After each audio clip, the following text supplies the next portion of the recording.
How to transform a photo into a really nice watercolor painting. Bonjour mesdames et messieurs, my name is Serge Remedy. I am a French photographer from the incredible city of Paris and I have this new show on Photoshop and Lightroom and photography. Make sure you subscribe. This episode is about changing your photo and making it into a watercolor painting. Let's get this party started. So, here is a photo I shot in Tuscany, one of the nicest sunsets I've had this year.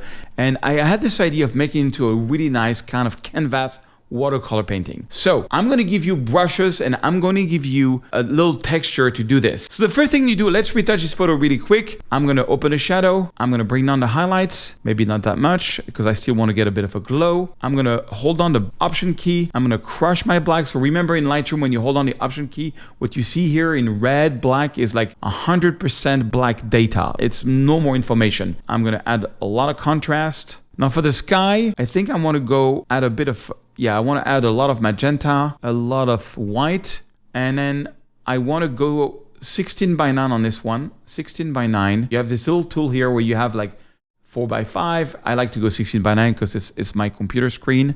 So I'm going to go 16:9. I want to erase that little dot here. So let's do that. We're going to erase the dot, boom. And then I want to, the top of the photo and the bottom is too bright. So I want to make sure you watch all my other episodes. Can I show you this? I want to take a linear gradient, click and drag, lower the exposure. It does that on a gradient. Maybe add back some blue in the photo. Yes, that's great. And then I want to add another linear gradient here and darken that. And so remember a gradient, whatever value I give here is going to be applied in full from the bottom of the photo to the red dot. And from the red dot to the white dot, it's going to be on a gradient. So you have a small gradient like that. Actually, it's kind of cool. Okay, so that's good. Now this one, because it's going to be a watercolor painting, I'm going to really add a lot of saturation to it and a lot of contrast and clarity. And we're going to retouch it just to make it really, really pop. Okay, Tuscany, here I come. And then I'm going to take this to Photoshop, edit into Photoshop. Now, you have to download a couple of things for this. All right, so you're going to have this folder called Source Watercolor, and that's going to give you an ABR file. An ABR file are Photoshop brushes.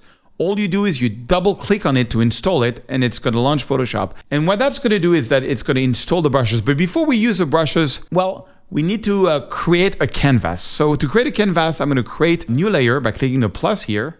And by the way, if your Photoshop doesn't look like this, all you need is the layer panel.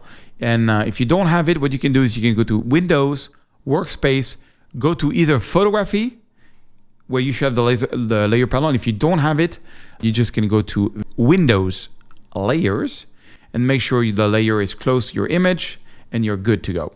Okay, so I'm going to create a canvas on this one. And for this, I'm going to put just a little cream image. I'm going to double click on here.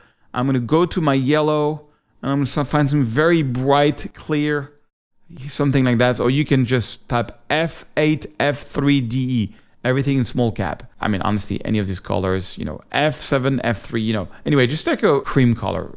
Press OK.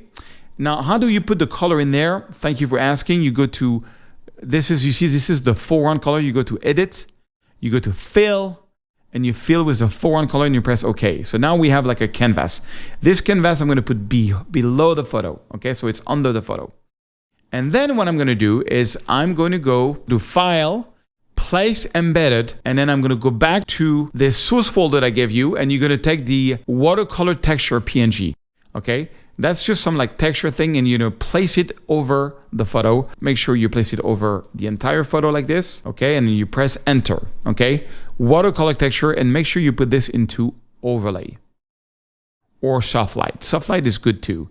Soft light of overlay, and then you lower the exposure of that layer by about 50%. So it's not like so obvious.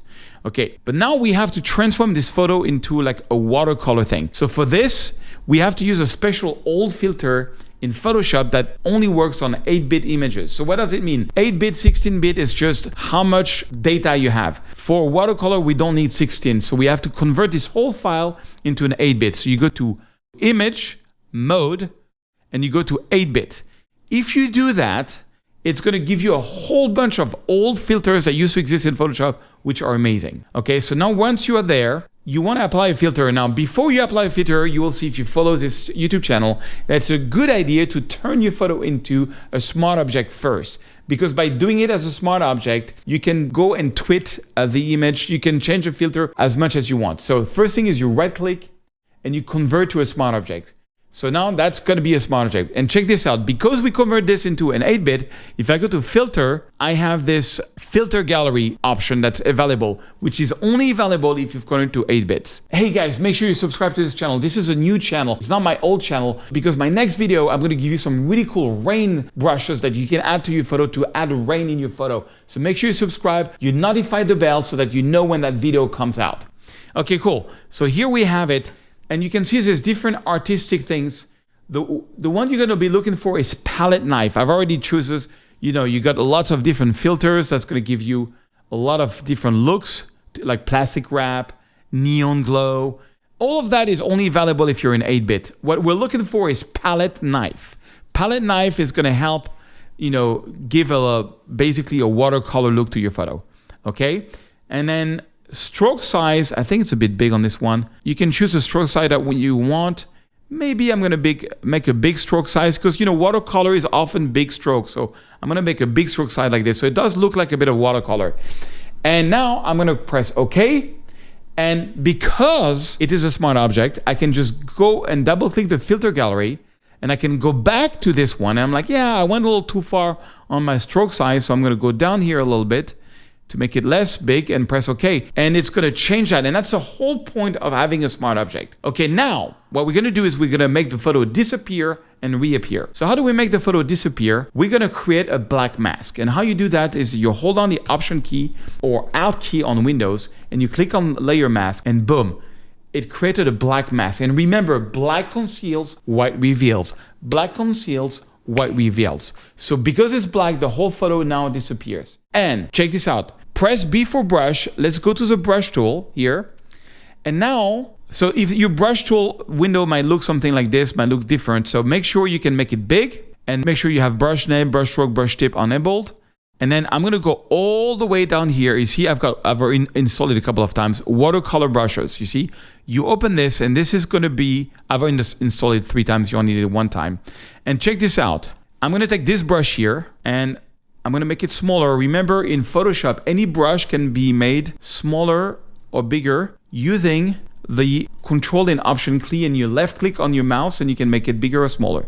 So I'm going to make it small like this. I'm going to press D so that white is my foreground color. I'm going to make sure I'm at 100%, or maybe not, maybe 79%. And I'm going to start painting and I'm going to bring back that photo as a watercolor, okay? And then you can use this brush, but you can also use this brush, Watercolor 8, for example. And then you press this, voila, I can make it smaller, much smaller. And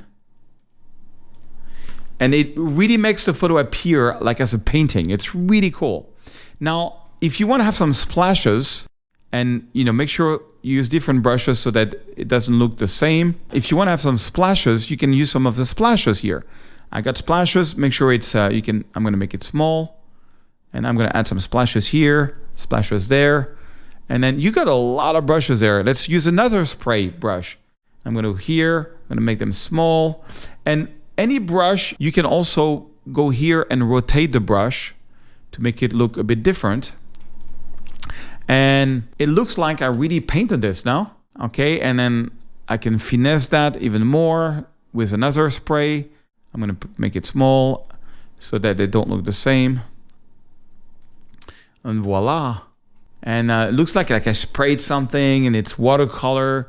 And then I think I did a bit too much. I'm just going to go back in there, use that brush, and just download the brush. I'm also giving you the texture so you can play around with it. And you can turn any of your photo into this sort of cool watercolor thing. You can print it on canvas. I'm actually even going to give you a little code under this video where you can print. We have a partner with Easy Canvas Print where you can get a really cool discount on Easy Canvas and print them on a canvas, and it's going to look awesome. Okay, maybe a little more there. And, just play around with these brushes. They're really cool. Also, it's a great exercise to really play around with brushes. And look at that. It looks absolutely gorgeous. Make sure you watch my next episode on how to add rain. You got to subscribe for this, and I'll see you next episode.